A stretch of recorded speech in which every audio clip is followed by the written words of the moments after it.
So hi guys, so today is episode 2 of my podcast, and this is thinking of your future self as another person so that you can take care of yourself and your future self.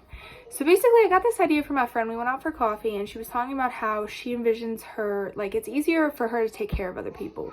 Like, if someone else needs something, she's right there to help them. And she also made the point that that's how she envisions her future self as a completely different person, and what she's doing now to benefit the future self. And I love that idea. I think that I'm going to implement that idea into my regular life, because that is an awesome idea. Because right now what you're doing may not seem like it, but it's like a butterfly effect. Basically, what you're doing now is going to affect the future, whether we like it or not. That's mostly how it is. Like, basically our food that we're ingesting, our things that we are taking into our mind, the books we are reading, a lot of that is going to affect us, like affect our thought patterns, which are going to affect our future self. So I just want to leave us on this note of the fact that, like, we need to think about our future self and make decisions. Now, we don't need to let that paralyze us, because I know that it can be a scary thing. That can be like, well, if I make one wrong decision, is my future going to be completely messed up? And also, life is to make mistakes. So yeah, don't let it paralyze you. But I also want to leave you guys with this, like, another thought to think about after this episode, that a year from now, if you do something today, like, for instance, like even as simple as brushing your teeth, and if you start brushing your teeth tomorrow, today, the next day, your future self's going to be thankful because of the fact that your teeth are probably in pretty good health, unless you have like a health condition, which some people do.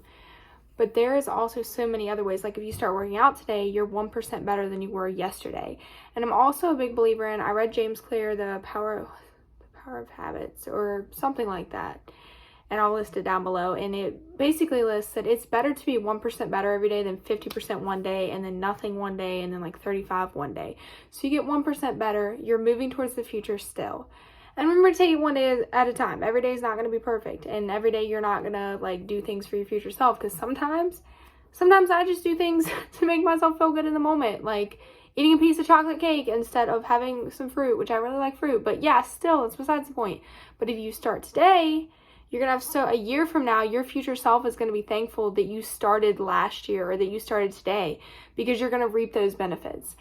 And that's just what I got to say. And that you have to think about your future self. And I found it easier when she put it that way, my friend did. If you think about it, if you think about yourself as a completely different person, and especially if you're like a people pleaser like I am, you want to help people. And what would you do for another person to benefit them in a year that you would do, that you could implement for yourself? Like, if that's in, like, putting back money in your savings account, or maybe adding that video to YouTube that you wanted to been at, and start a podcast and just keep making episodes, because eventually all of your hard work is going to come into the future, and every day is the future. So basically, eventually your future self is going to reap the benefits of whatever you're doing, whether you're learning or whether even just getting out and making friends and making new healthy friends, or implementing boundaries. Your future self is going to be thankful for that, because once you set it in place and days go by and momentum comes by, it starts becoming your personality, and it starts becoming you. But anyway, I kind of got off track, guys, but thank you guys for watching this short little podcast episode. I hope you guys have a great day, and you guys stay tuned for my next episode.